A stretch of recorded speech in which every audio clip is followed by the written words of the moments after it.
Hey there, my name is Philip Shepard.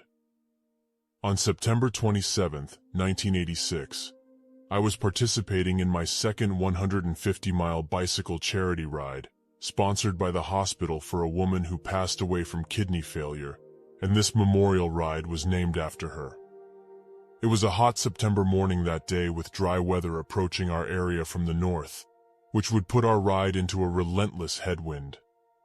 Everyone would have to struggle to keep up the speed and pace to finish the 150-mile charity ride before the cutoff time of 12 hours. Unfortunately for me, a perfect storm occurred that briefly ended my life.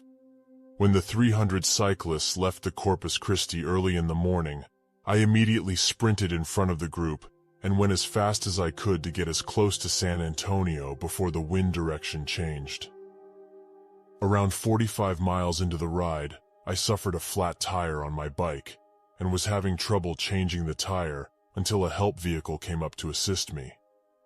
I lost around 25 minutes trying to get the tire changed. The crew inside the vehicle said that I had fallen too far behind, and they would have to end my ride unless I really gave my all to catch up to the bicyclists who were about 4 miles ahead of me. So I rode as hard as I could. Then the wind shifted. Since I was by myself, I had to take on the full force of the wind without shielding from others. I also had to deal with the temperatures, soaring upwards to around 86 degrees. Despite the extra effort taking a toll on my body, I was determined to catch up to the group. 20 miles later, as I was traveling on the northbound side of the highway, the crew forced me to stop. They were saying that I made a valiant effort to catch up with the group, but they had to end my ride under the bridge we were approaching. So I got off my bike. I was extremely disappointed because I had been through so much over the past 65 miles. That is when I knew I was in trouble. As the adrenaline was leaving my system, I noticed that my body was starting to shut down. It felt like my vital organs were crashing and starting to fail. There were 3 nurses with the crew, and they noticed how rapidly I was deteriorating.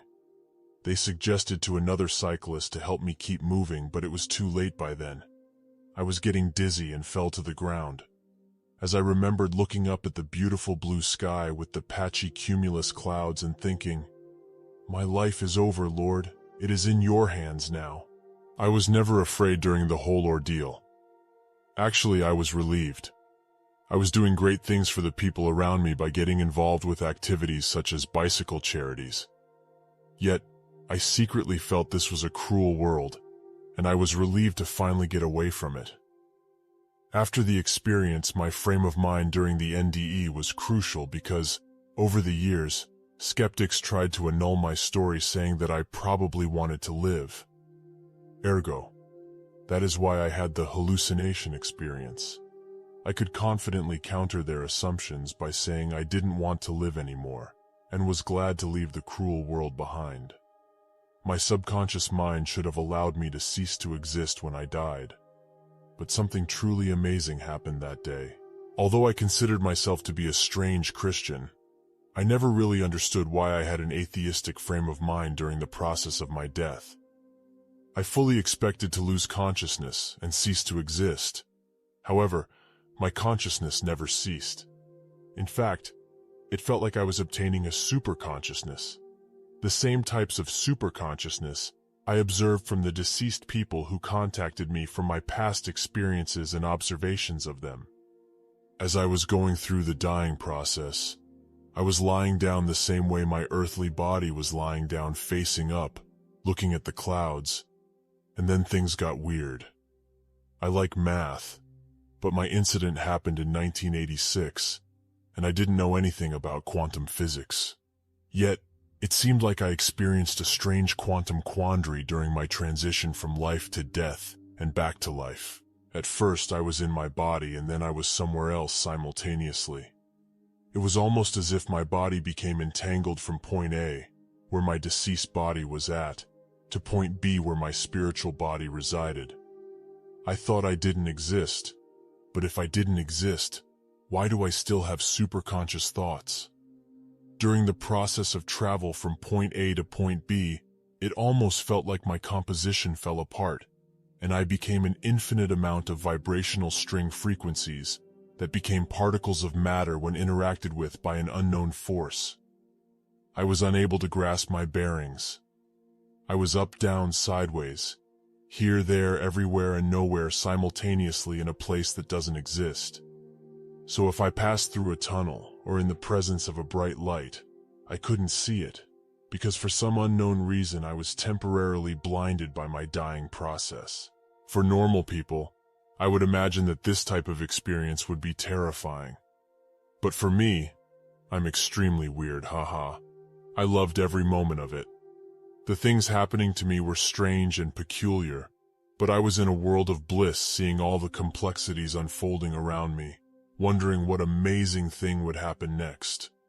I was never in fear that I may blink out of existence. I was too happy to see all the amazing miracles that were happening around me throughout my whole ordeal. I was never able to see, talk, or move in that area, but I was not concerned because my condition felt like it was going to be temporary. I felt like I needed time to adjust to this beautiful, peaceful area. I could only detect from the visions of my mind, and then my superconscious mind detected their presence when they came to me. They gently surrounded me with the unbelievable, unconditional, pure love and concern they had for me.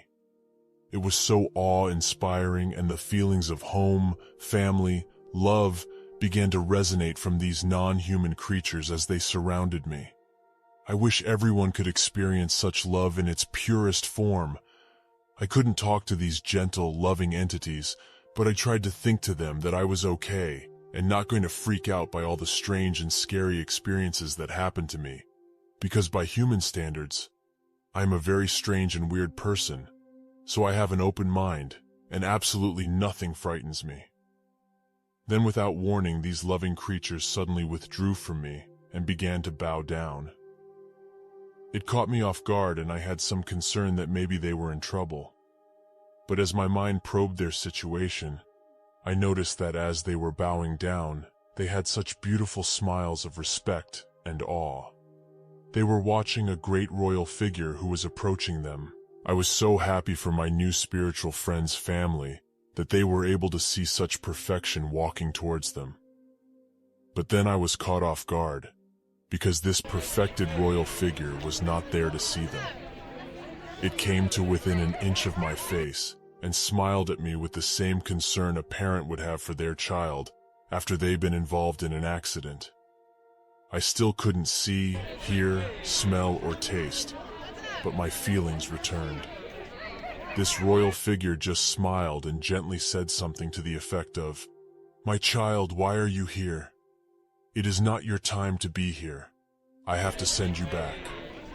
This incredible figure sensed my concerns and added, "Don't be afraid when you return back to Earth and make mistakes. Just live your life the best way you can, and try to show the unconditional love for the people you meet, the same way my subjects shown their unconditional love for you. Don't be afraid if people believe in me or not. Just have faith that anyone you meet will be touched in some way or another from your experience, and let me handle the difficult job of judging people if needed." I felt this royal figure gently pick me up and take me back to my body that seemed billions of light years away. The journey back was so much more peaceful as we headed back to Earth. Then it felt like I had entered the atmosphere, the cumulus clouds above, and finally to my body where my organs began to work again.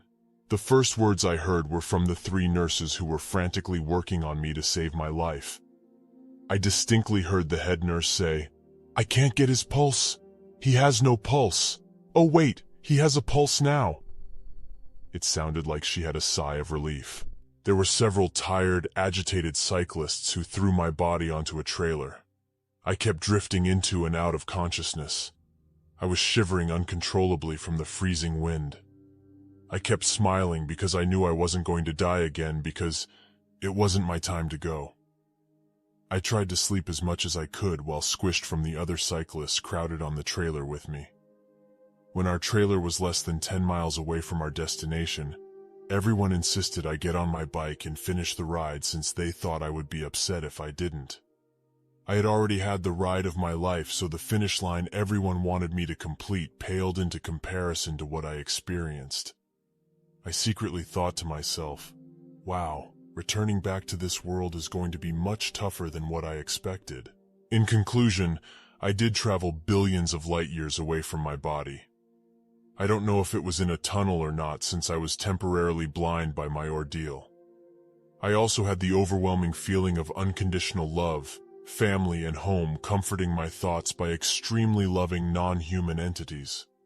There was a royal figure who decided, without my consent, if I could stay with them or not.